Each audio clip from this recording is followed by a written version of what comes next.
Good morning, everyone. It's so good to see you all here. Little lighter crowd today, huh? You know, which is unfortunate because today, each one of you has a $100 gift card right underneath your seat here today. No? Nobody even look. Come on. Okay. You look, Naya? Okay. This is not the Oprah Winfrey show, so that would have been a good one. No, we'll do that from now on whenever it's a smaller service. So good morning.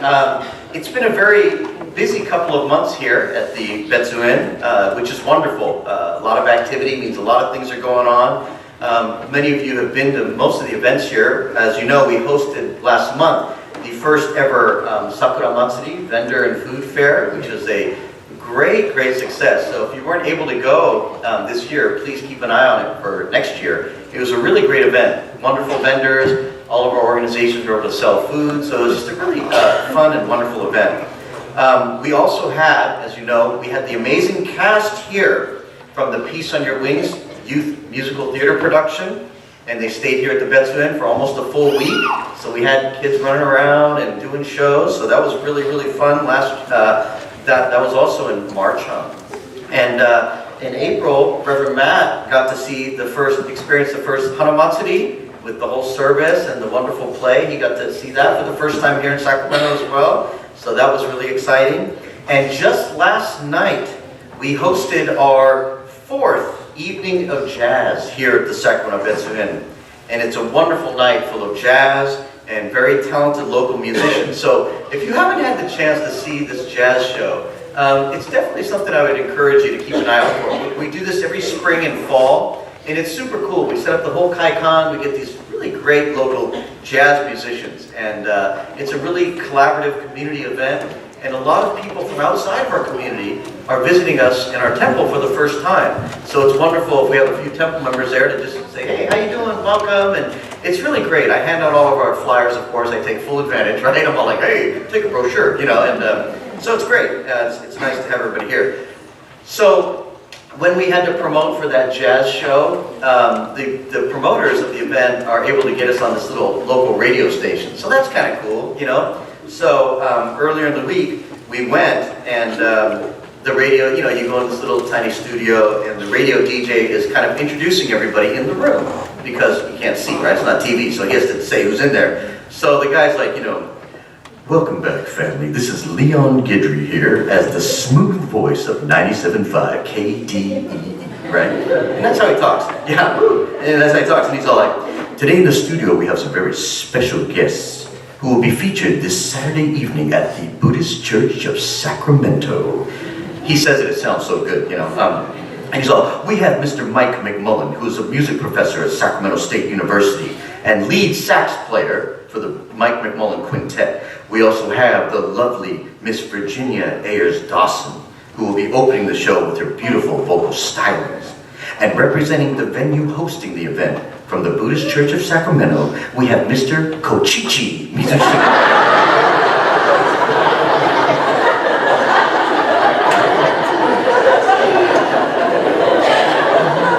I wish that was just a joke. On the radio. How many cheese are in my name, folks? I mean, I just told, like, we're chatting before, and he's like, what's your name again? I said, Koichi. You wrote it down. I'm like, you didn't write it down. So, I don't think I've ever mistaken somebody's name like that and added, you know, 2 extra syllables, like, hi, Valerie. I mean, you know, I've never, you know, right? But anyway, I don't think I've ever done that, but, you know, I guess he was in the moment and it flowed with the vibe. Now, the worst part about this story is, this has happened to me before. I know. So, this happened to me at my high school graduation ceremony. Yes, in front of the, Lucy, do you remember? No, okay, so there's a few people here. Tim's not here, but, okay, I have a few of my McClatchy classmates here. So, my teacher was the one reading the names. It wasn't like it was another teacher. It was Mr. Chorley, my government teacher. Same thing. High school seniors, and I'm walking with my thing. I'm like, yeah, I got my cap and gown on. And now, Koichi.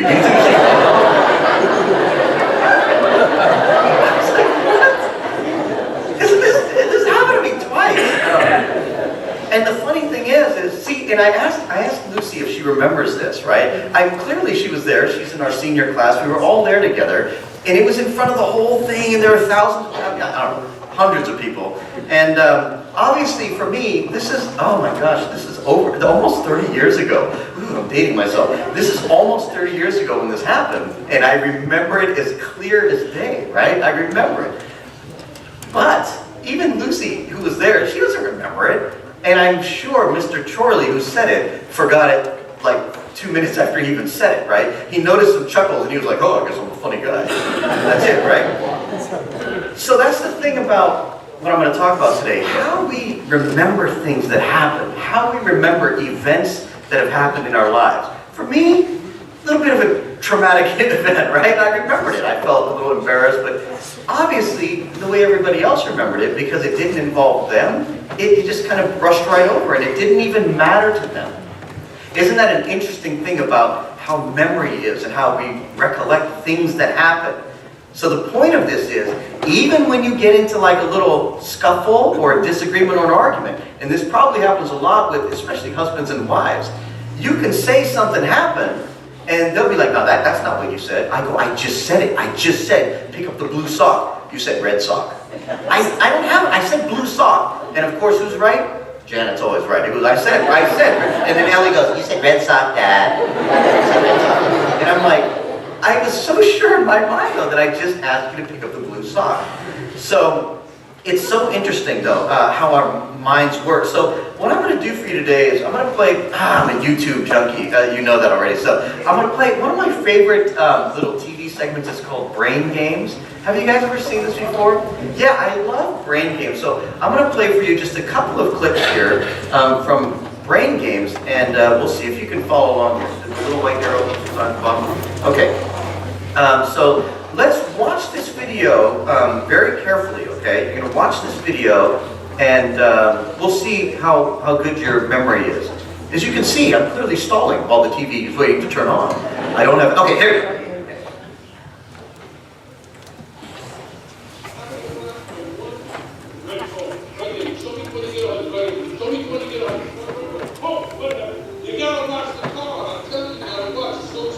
Something shocking is about to happen in this New York City park. Pay close attention and take note of the details. You will be tested. There it is. Which one? This one. This one right here. Look. Which one did you say? This one. You show where to run. You go with it. You see, that's the way you gotta pay attention.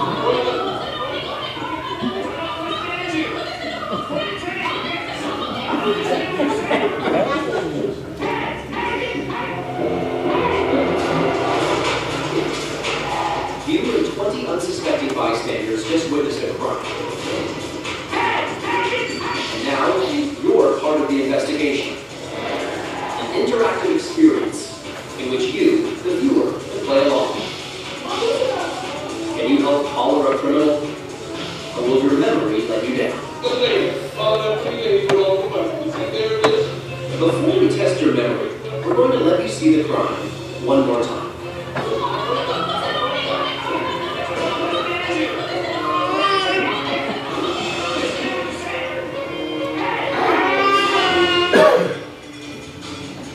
Now, take a moment to think about what you just saw.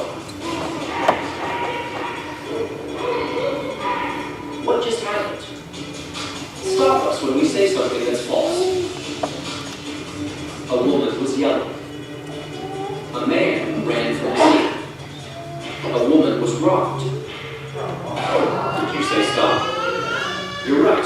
That last statement wasn't true. But if you're not sure about the details, don't worry. You're not alone. The most surprising thing I learned about memory is that you have to know that it is faulty. Almost everybody thinks they have the best memory, and it's not true. Meet retired NYPD detective Greg Walsh. For over 25 years, he's had to rely on people's memories to solve crimes. Memory starts to fade right away. That's why you have to get and interview your witnesses immediately. It's up to the detective to find out who's the best. Okay. How many of you knew where the Queen was? Yeah.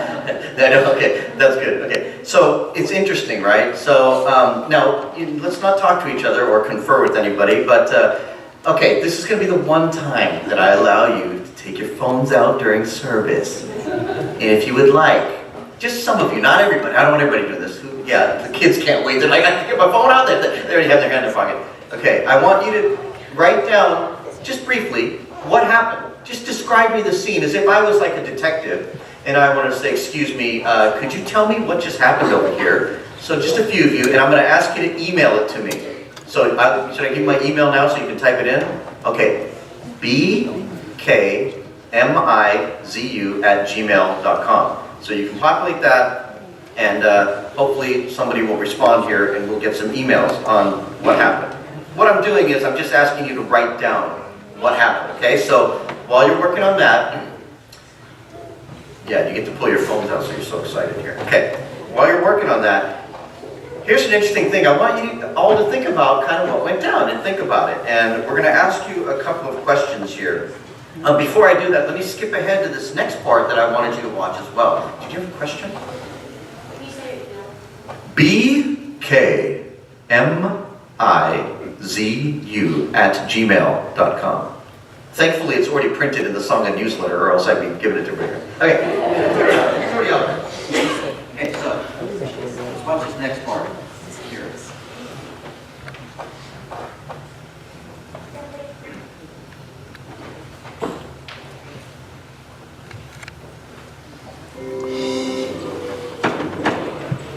Okay, now that you're a pro with names, let's return to the scene of the crime we witnessed earlier to test your memory on something more serious. Retired NYPD Detective Greg Walsh has picked up 5 suspects. One of them was involved in the park robbery. Can you identify which one? Take your time. Your testimony is very important. Eyewitness testimony is considered by jury still, and most people do, most reliable information.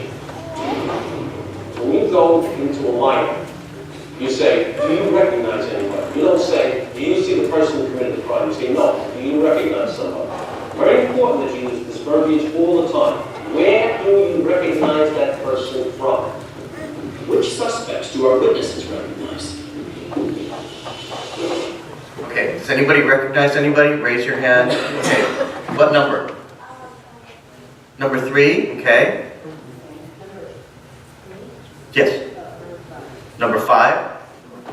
Anybody else recognize any of the lineup people? Maybe can? Maybe 4? Number 3? Okay, interesting. Let's keep going here. Name the 5 would be the closest that he could have been in one. Let's say number 5. I can tell you. All right, number 5. You say that's number 5. Where did you see 5 from?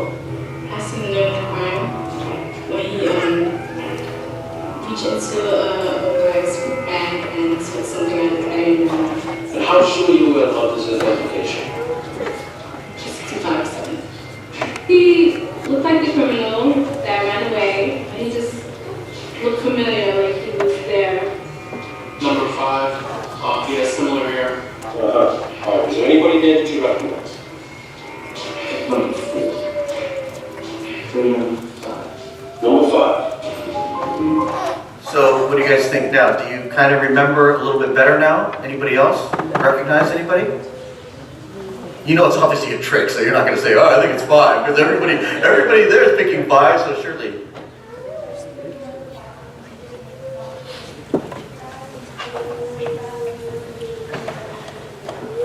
Okay, so the statement that was made right here was, I think some people may be confusing suspect number 5, not necessarily as the person that did it, but you said that might have been the person in the orange coat that was running away, right? Interesting, interesting. Okay. Of these 8 witnesses, 6 believe suspect number 5 is the thief. Do you agree? Is this the man who was sent to jail?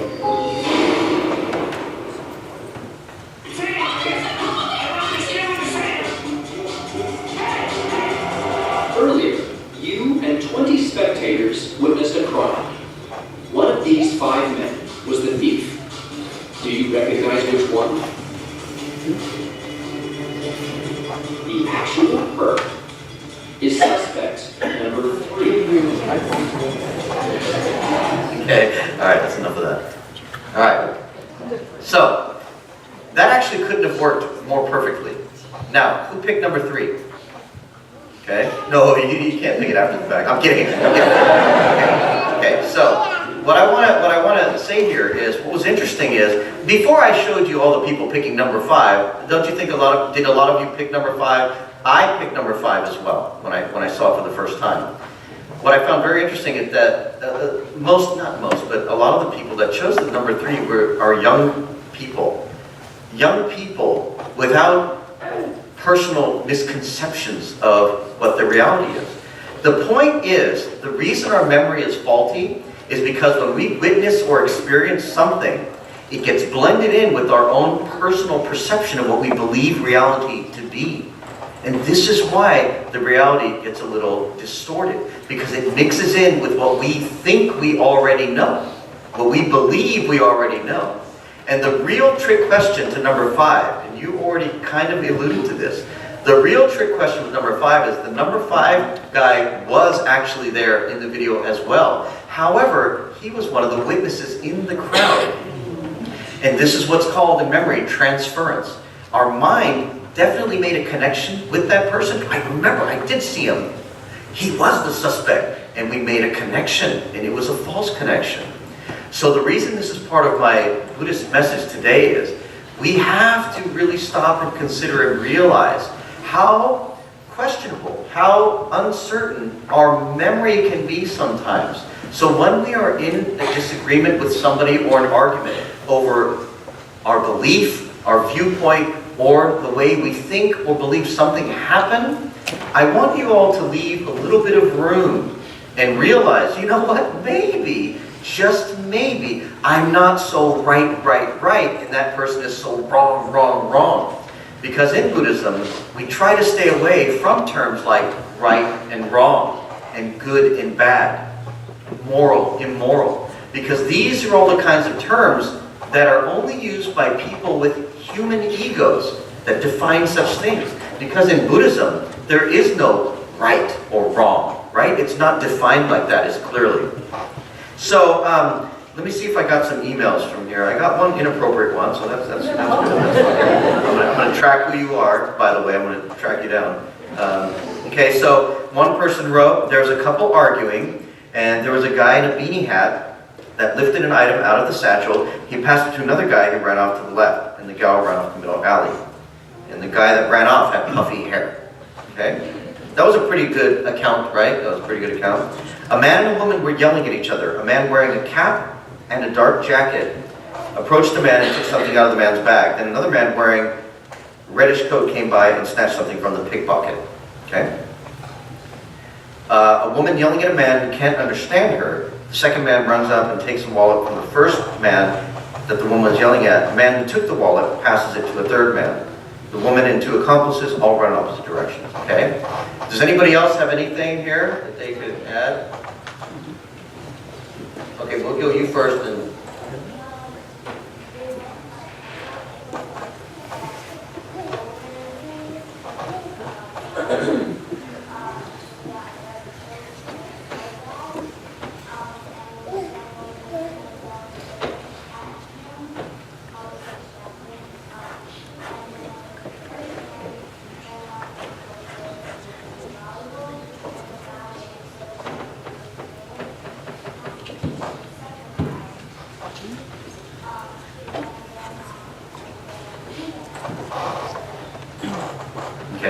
Okay, good.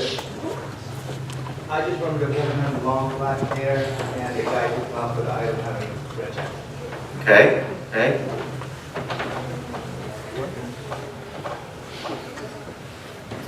Brownish trench coat. Okay, good. Last one.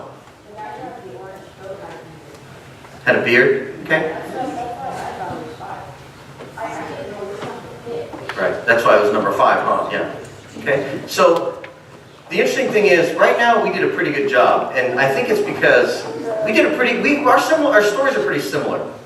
the rest of this video, and you can look it up at home, when you start seeing the recollections of people, like one of the emails said that the woman took the wallet, right? And you guys all saw that, right?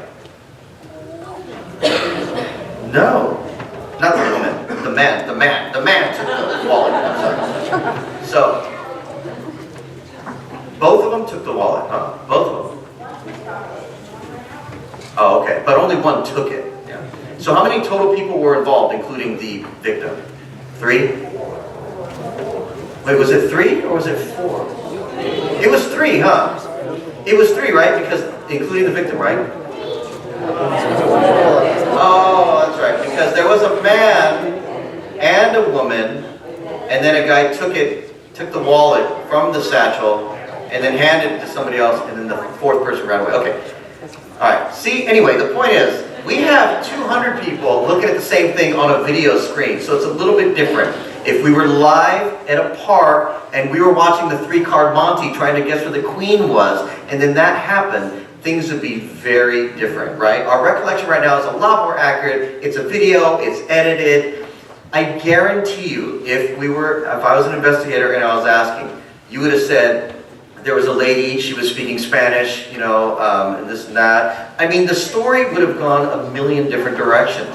So it's just, this was a simple illustration of how faulty our memory can be at times. And like I said, if you have a chance, look this up and watch the whole video, because it's really interesting. It's really interesting. So again, what language was she yelling in? And she was yelling in English? So she was yelling in English, but it was really, really fast. Anybody agree with that one? Oh, see, now the young kids got off track. That was interesting. Interesting. What else? Any other guesses on what type of language? Just the type. You don't have to guess the exact language, because I don't know what it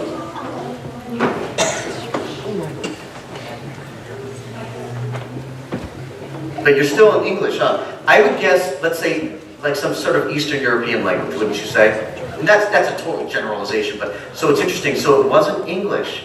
However, our recollection of it was definitively that she was yelling really, really fast in English. So I guess the point I'm trying to make is when we're trying to describe people, I would say, oh, they were tall. You would say, oh, they were short. Well, because they're taller than me, but then shorter than you, right? So you see what I mean about perception, right?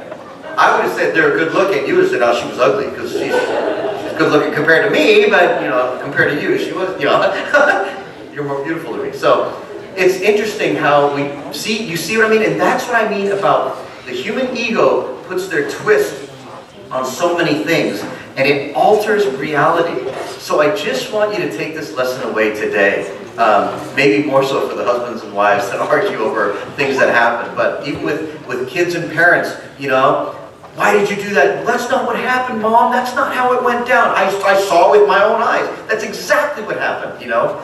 Well, maybe, maybe not. So I just want you to take that away and remember, the source of all of our misconceptions is our personal ego, because we already have so many attachments to what we believe that we fill in the blanks. So last night, during the jazz event, we were cleaning up at night. All the guests had already left. And a lot of the performers park usually in the alley that's right by the Kaikan door. And as we were unloading, one of the directors said to me, hey, could you keep an eye on that guy? There's a strange guy standing there watching the people unloading.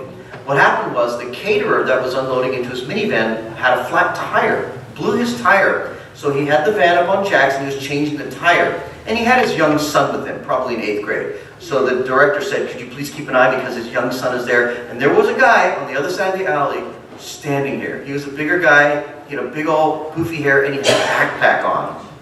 And he was standing next to another car, which was clearly none of ours. And he was just standing there like this, just staring at the guys changing the tire, right? And you know, I don't know everybody, right? Because it's the caterer. I've never met them before. So there's a caterer and another guy changing the tire, and they're all talking and chatting it up, and da-da-da-da. And the director told me to watch this guy, so I'm like, oh, danger, stranger danger. I'm going to watch that guy. Watch that guy. You know, I'm going to get you, you know. And he was just standing there, stoic. And then after they finished the tire, one gentleman left and then joined that guy. And they walked off down the alley. I know. So I'm sitting here, and we were just talking because the jazz directors, are of a different ethnic background as well. And we were just talking about race relations in America and us jumping to conclusions and profiling people. And she goes to me, she goes, "Wow, look who just profiled somebody," And it happens that easy because this is the power of perception. I work here every day. I have a lot of video footage of a lot of weird things that happen in the alley, okay? During the night, so don't worry, it's safe during the day. But my point is I already have that perception. I already know anybody that's standing in the alley is up to no good. And here he is he was with another man who was helping that guy change the spare tire. So this story couldn't have worked out any better. So again, that's how strong perception is. And it's not just us, it's even the other people that get misperceived themselves, that have been victims of it. But when it comes to the other side, you're so quick to make the judgment. So, again, let us try to make an effort when we have a conflict with another person. Let us try to approach the topic through their eyes first and try to see where they are coming from. And perhaps if we take that approach and let them understand that we know where they're coming from, maybe they'll be willing to take that step forward and meet us a little bit halfway as well, right? If we show understanding first, maybe they will return the favor. Life takes effort, and things don't always come easy. And all things are not always as they seem, even if we see them with our own eyes. Among those.